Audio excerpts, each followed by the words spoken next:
Nakapag-car wash na ba ang lahat? Since umulan nga kanina sa naisipan ng aming team feeling, napaliguan nga muna namin si EJ kasi nga minsan laang kami makababa ng bayan so dapat naman medyo ogip ang ating EJ. Ano nga? So syempre nag-stop over muna tayo sa gasoline station kasi medyo malayo ang ating biyahe. And ang mga cast nga pala for today's video, ang ating Kuya Elmo, ang ating Kuya Philip, at ang ating Kuya June. At ewan ko nga ba sa dami-dami ng kulay na susuotin, parehas pa kaming nakadilaw. So as expected nga, sobrang traffic, bumper to bumper na naman. Sad to say, sarado yung parking area kaya we decided na dito na lamang park sa tabi ng gasoline station at maglakad na lamang papunta dun sa aming pupuntahang restaurant.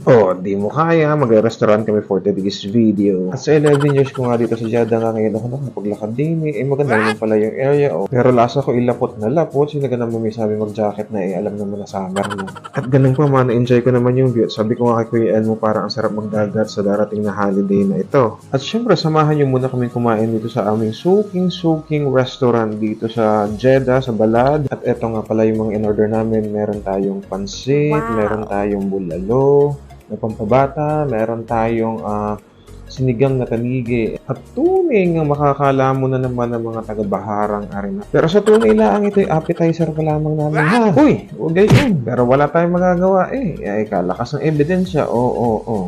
Pagka ninipis. Peace mga bro. At akalain mo nga naman na may pahabol pa Wow. Ano kang tawag din Hari yata inihaw na bangus. Pagkatapos nga mabusog na mamang yan, dumaan muna kami ng Kabayan Supermarket para bumili ng oyster sauce. At sa parte nga ito nakaramdam ang inyong lingkod ng homesickness. Ang arte. Pasensya, naalala ko lang ang aking baby Shekinah. At pagkatapos nga bumaba na kami para magbayad and praise God. Walang masyadong pila. At next stop nga natin dito sa ating Almamal na as expected is napakaraming tao during this Ramadan season. At pagpasok nga namin ng mall, alam na, dating gawi. Akala may meron pa department store tour. Unahin nga natin ng Caterpillar.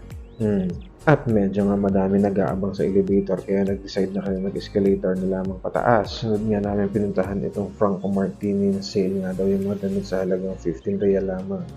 At syempre, hindi mawawala yung ating callings tapos last chance pa. Kaya nag-video na kami. At dahil pagod na nga mga person, it's time to go home. Syempre, gamit-gamit din ng elevator pag may time. Dumaan muna nga pala kami ng Albay kasi meron katrabaho si Kuya Elmo na nagpabili kasi sobrang miss na daw yung lasa ng Albay. Since medyo natagalan nga ang ating Kuya Philip at ang ating Kuya Jung kasi nga blockbuster yung pila kaya nag-video muna ang person for the content.